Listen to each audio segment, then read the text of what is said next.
Millennium Hindi पाठमाला 5 पाठ 3 मैं और मेरा देश। हमारे देश के एक महान संत थे स्वामी रामतीर्थ। वे एक बार जापान गए।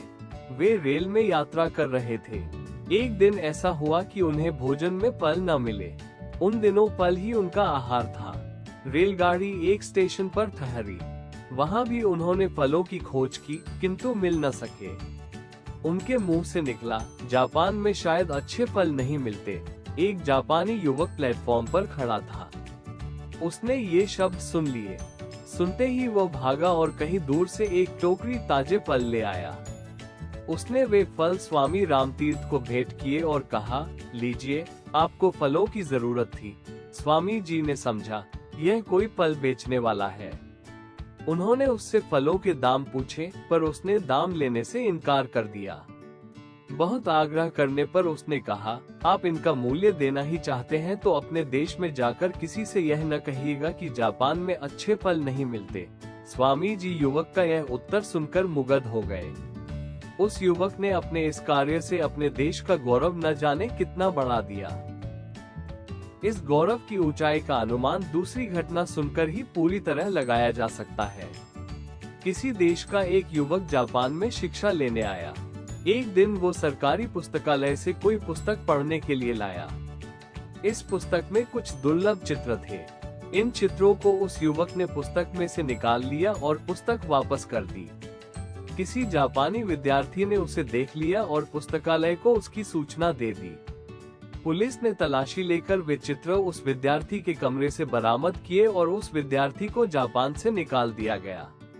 अपराधी को दंड मिलना ही चाहिए, पर मामला यहीं तक नहीं रुका और उस पुस्तकालय के बाहर बोर्ड पर लिख दिया गया कि पुस्तकालय में इस विद्यार्थी का प्रवेश तो वर्जित है ही, उसके देश के निवासियों का भी प्रवेश वर्जित है।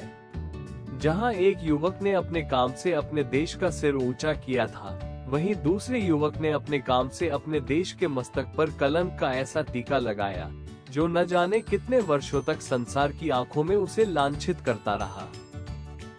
हम ये समझ लें कि हमारी हीनता और श्रेष्ठता का संबंध देश की हीनता और श्रेष्ठता से जुड़ा हुआ है।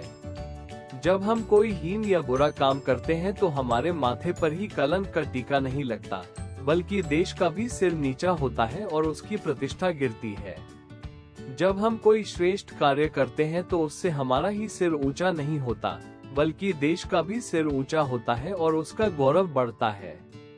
इसलिए हमें कोई ऐसा कार्य नहीं करना चाहिए जिससे देश की प्रतिष्ठा पर आंच आए।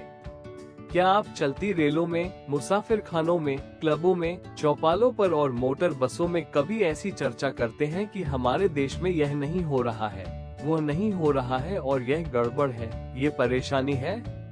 साथ ही क्या आप अपने देश की तुलना किसी अन्य देश के साथ करते हैं कि कौन सा देश श्रेष्ठ है और कौन सा देश हीन है? यदि हाँ, तब आपको चिंता होगी कि देश की प्रतिष्ठा को बनाए रखने के लिए हमें क्या करना चाहिए। क्या आप कभी केला खाकर छिलका रास्ते में फेंकते हैं? अपने घर का कूड़ा बाहर फेंकते हैं? अपशब्दों का प्रयोग करते हैं? इधर की उधर, उधर की इधर लगाते हैं? अपने घर, दफ्तर, गली को गंदा रखते हैं? होटलों, धर्मशालाओं में या दूसरे ऐसे ही स्थानों में, सीढ़ियों में, कोनों में पीक थूकते हैं? उत्सवों, मेलों, रेलों और खेलों में थेलम थेल करते हैं? निमंत्रित होने पर विलंब से पहुंचते हैं या वचन देकर भी घर आने वालों को समय पर नहीं मिलते और इसी तरह शिष्ट व्यवहार के विपरीत आचरण करते हैं? यदि आपका उत्तर हाँ है, तो आपके द्वारा देश के सम्मान को भयंकर आघात लग रहा है और राष्ट्रीय संस्कृति को गहरी चोट पहुंच रही है। यदि आपका उत्तर नहीं है, तो आपके द्वारा देश का सम्मान बढ़ेगा और संस्कृति भी सुरक्षित रहेगी।